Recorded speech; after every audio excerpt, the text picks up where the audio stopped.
बैठ जाइए। अब माननीय सदस्य श्री राकेश कुमार रोशन जी, आपका समय 15 मिनट है।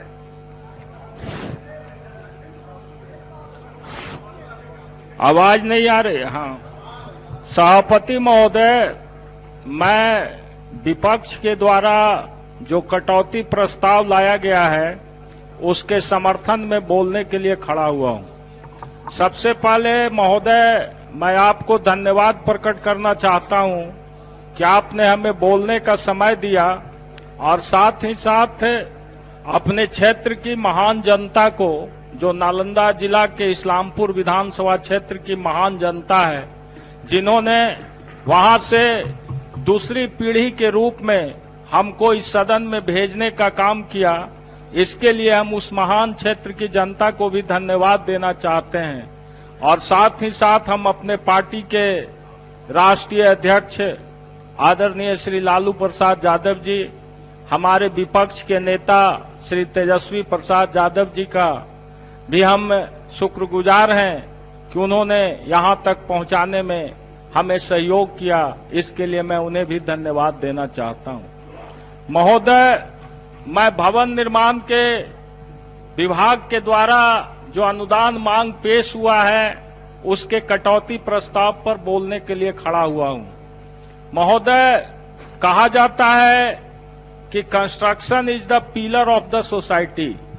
निर्माण जो है समाज का स्तंभ है।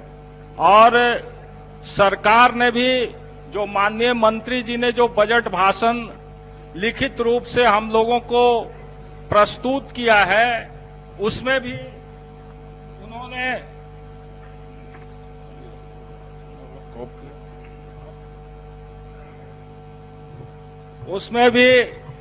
माननीय मंत्री जी ने कहा है कि विगत 15 वर्षों में भवन निर्माण विभाग ने भवनों के निर्माण में गुणात्मक और संख्यात्मक दोनों ही दृष्टि से उपलब्धियां हासिल की है। विभाग ने राज्य में जमीनी स्तर से लेकर बृहद परियोजनाओं, मेगा प्रोजेक्ट्स का निष्पादन किया है और उत्तरोत्तर नवीन निर्माण कार्य कर रहा है।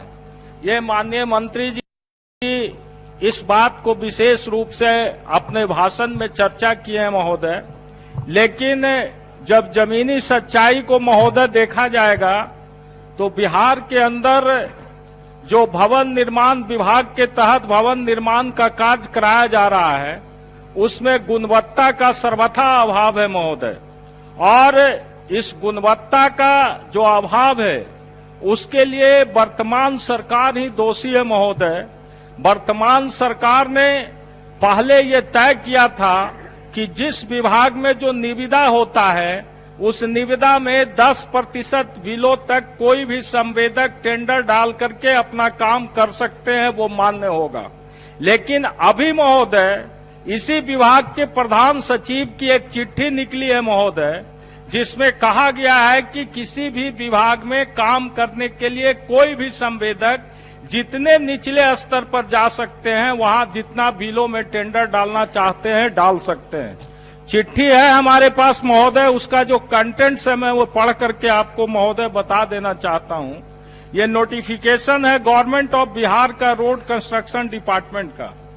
इसमें है हुजूर कि provision has been made by RCD letter number so and so dated 6/3/2014 that the minimum rate quoted in all type of tender invited on percentage rate system shall be limited to 10% below the bill of quantity BOQ. Tenders having more than 10% below BOQ rate shall be considered ineligible. ये पहले व्यवस्था था हुजूर कि 10% से ज्यादा यदि होगा तो ये 10% के बाद उसका टेंडर मान्य नहीं होगा। लेकिन अभी क्या व्यवस्था है हुजूर? चीफ सेक्रेटरी का ये चिट्ठी है हुजूर, इसमें लिखा हुआ है कि in this contest during a meeting of all works departments held under chairmanship of chief secretary of government of Bihar, it is feel that the minimum rate barrier be removed with immediate effect and after 1 year the pros and cons of the decision will be reviewed. मतलब अब जो है हुजूर सरकार ने ये व्यवस्था कर दिया कि कोई भी संवेदक जितना बिलो है उतना बिलो जाकर के टेंडर डाल सकता है और टेंडर उसका मान्य होगा। कहने का मतलब है हुजूर की एस्टीमेट बनाने की जो प्रक्रिया है, जो बिल ऑफ क्वांटिटी बनाया जाता है हुजूर, जो उसका जो स्टैंडर्ड रेट है मटेरियल का, उसके आधार पर स्टैंडर्ड रेट के आधार पर एस्टीमेट का निर्माण होता है हुजूर। और उसके बाद कोई संवेदक यदि 60% बिलो जाकर के कोई काम लेता है किसी विभाग में, इसका मतलब है कि वो गुणवत्ता से समझौता करता है और वो घटिया मटेरियल डाल करके विभाग का निर्माण कराता है। और ये सरकार इस संस्कृति को बढ़ावा दे रही है महोदय। और माननीय पूर्व मुख्यमंत्री जीतन राम मांझी जी ने इसको ही एस्टीमेट घोटाला कह करके सरकार को घेरने का काम किया था कि ये एस्टीमेट बना करके सरकार जो है गरीबों का पैसा का सरकार दुरुपयोग कर रही है और सही मायने में उसका सदुपयोग नहीं किया जा रहा है महोदय। आज हमारे अभी सत्ता पक्ष के एक साथी बोल रहे थे, सरकार की बड़ी बड़ी उपलब्धियां गिना रहे थे महोदय।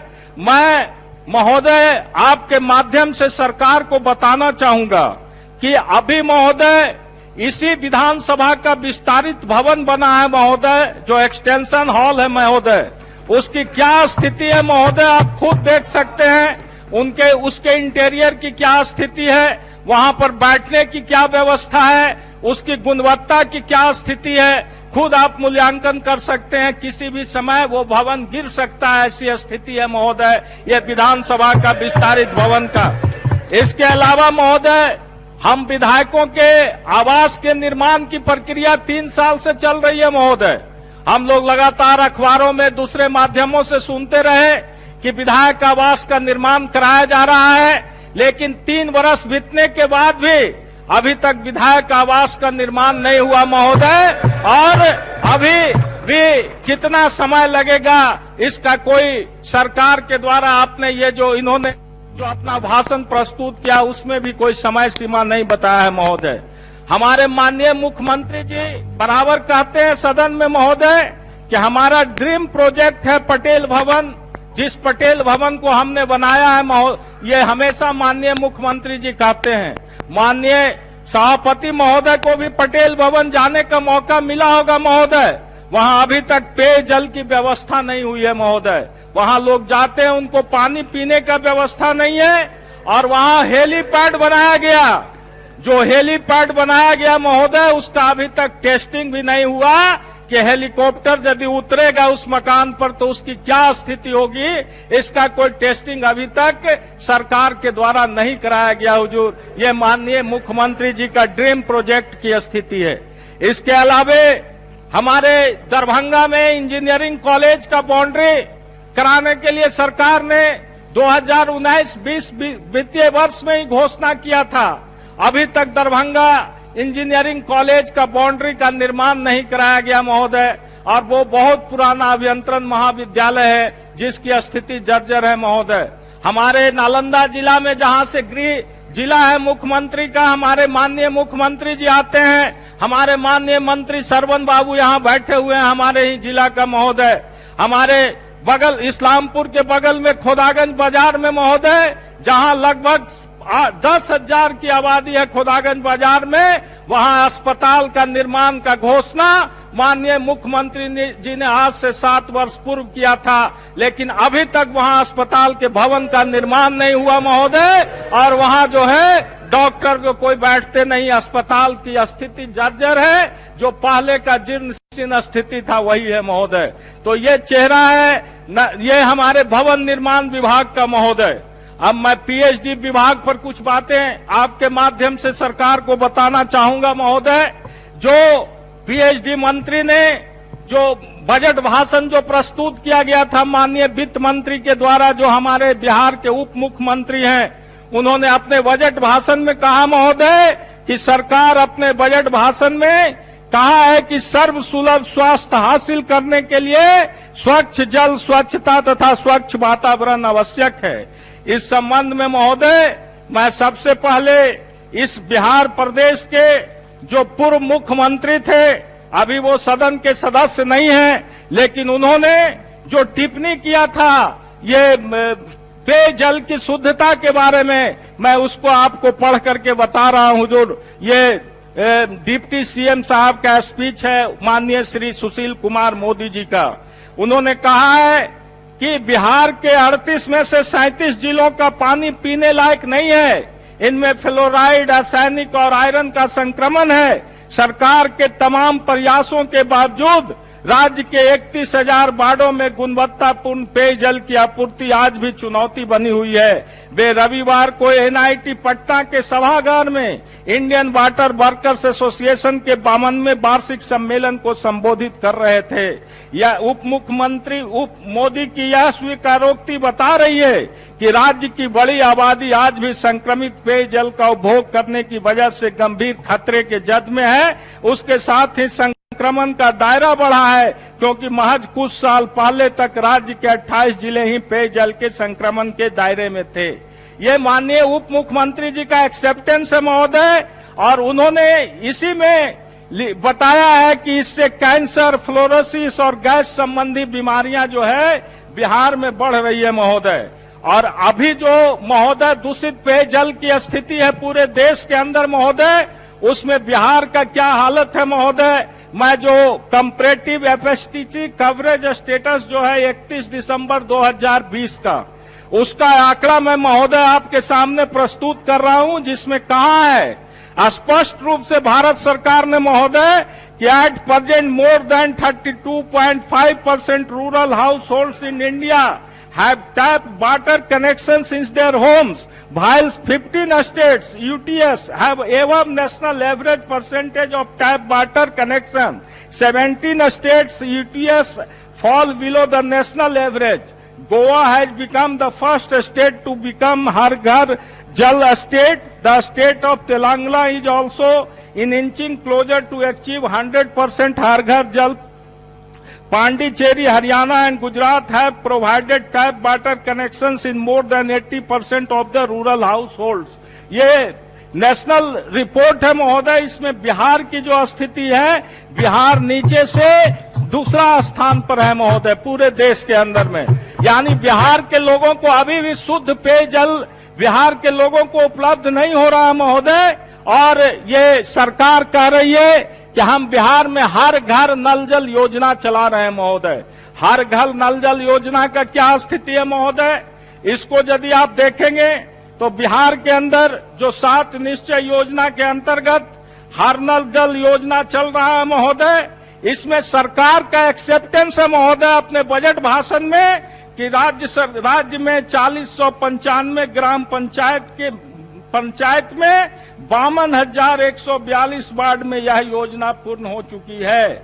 ये माननीय मंत्री जी का बजट भाषण में है। लेकिन फिर इसी विभाग प्रमुख ने कहा है, जो पीएचडी का विभाग प्रमुख हैं, उनका जो स्टेटमेंट है, जो असेसमेंट किए थे मुख्यमंत्री जी पिछले 21 तारीख को, उस समय जो असेसमेंट, थोड़ा समय बढ़ा दिया जाए महोदय। समय तय है जी, समय है अभी 2 मिनट। तो इसमें कहा यह गया था महोदय कि 55,873 वार्ड में ये काम अभी पूरा हो चुका है, जबकि माननीय मंत्री जी कहते हैं कि ये जो स्कीम है मात्र 52,142 वार्ड में पूरा हो चुका। तो ये जो दोनों आंकड़े हैं महोदय, ये स्पष्ट करता है कि सरकार झूठ बोल रही है। या तो मंत्री झूठ बोल रहे हैं या विभाग के प्रमुख झूठ बोल रहे हैं। तो हर घर नल जल की स्थिति ये है महोदय कि पूरे बिहार के अंदर गांव में, पूरे बिहार के अंदर महोदय गांव में कहीं भी नल जल का पानी नहीं पहुंच रहा है महोदय। और जो गुणवत्ता है, वो गुणवत्ता की स्थिति ये है महोदय कि 3 फीट पाइप को नीचे गड्ढा में खोद करके डालना था हर घर नल जल योजना में। लेकिन मैं पूरे सरकार को इस सदन के माध्यम से चुनौती देना चाहता हूं महोदय कि किसी भी जगह पर कहीं भी पीएचडी ने अपने मानक का उपयोग नहीं किया है। कहीं भी पाइप 3 फीट गड्ढा के अंदर नहीं खोद करके लगाया गया है, और न ही नल और टेप लगाया गया है, जो विभाग की प्राथमिकता है महोदय।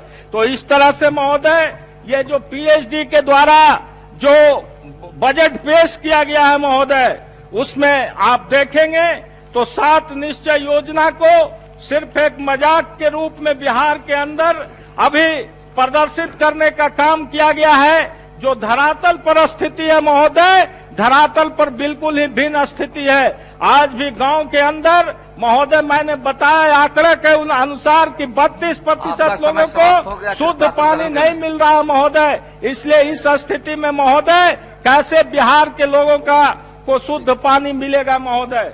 इसके बाद महोदय मैं ये समाज कल्याण विभाग महोदय, जिसका भी आज अनुपूरक बजट पेश किया गया है महोदय, इसमें जो समाज कल्याण विभाग है महोदय, इसको यदि आप देखेंगे महोदय तो ये सरकार कहती है कि महिलाओं को, बच्चों को, दिव्यांगजनों को, वृद्धजनों को एवं समाज के अन्य अभिवंचित वर्गों के हितों तथा अधिकारों के संरक्षण हेतु राज्य सरकार संकल्पित है। महोदय मैं आपको बताना चाहता हूं महोदय कि समाज कल्याण विभाग के द्वारा जो खाद्यान्न योजना चल रहा है महोदय, उसमें जो स्टैंडर्ड जो लिमिट निर्धारित किया गया है महोदय, उसमें बताया गया है कि एक दिन में कितना खाना खाना है। उसमें बताया गया है कि जो 6 से 9 माह के बच्चे हैं महोदय, उनको 200 ग्राम मुलायम खाना जैसे दाल, चावल, खिचड़ी 1/4 लगभग 2 छोटी कटोरी और पूरी भरकर 24 घंटे में देना है। इसी तरह से 9 से 12 माह का, 12 से 24 माह के बच्चों का जो कि कुपोषण से बचाया जा सके, उसको महोदय जो ये देना है कि किस तरह से उसका हेल्थ डेवलप हो और किस तरह से उसका इम्यूनिटी सिस्टम डेवलप हो, इतना भोजन उपलब्ध कराना है महोदय। लेकिन सरकार जो भारत सरकार ने जो पैमाना तय किया है महोदय, उसके बाद भी यदि आप समीक्षा करेंगे महोदय तो बिहार के अंदर जो समाज कल्याण विभाग है उसके द्वारा जो निर्धारित किया गया है भोजन का व्यवस्था का, उसका पूरे तौर पर महोदय बिहार में कार्यान्वित नहीं किया जा रहा है। इसके अलावा महोदय सेविका और सहायिका का घोर अभाव है पूरे बिहार में। सेविका और सहायिका के अभाव के चलते अभी लगभग 60,000 पद पूरे बिहार में सेविका और सहायिका का रिक्त है महोदय, जिसके चलते समाज कल्याण विभाग अपने जो कार्यक्रम है उसको क्रियान्वित सही ढंग से धरातल पर नहीं कर पा रहा महोदय। हम सरकार का ध्यान आकृष्ट करना चाहेंगे कि समाज कल्याण विभाग में जो रिक्त पद हैं उसको भरा जाए।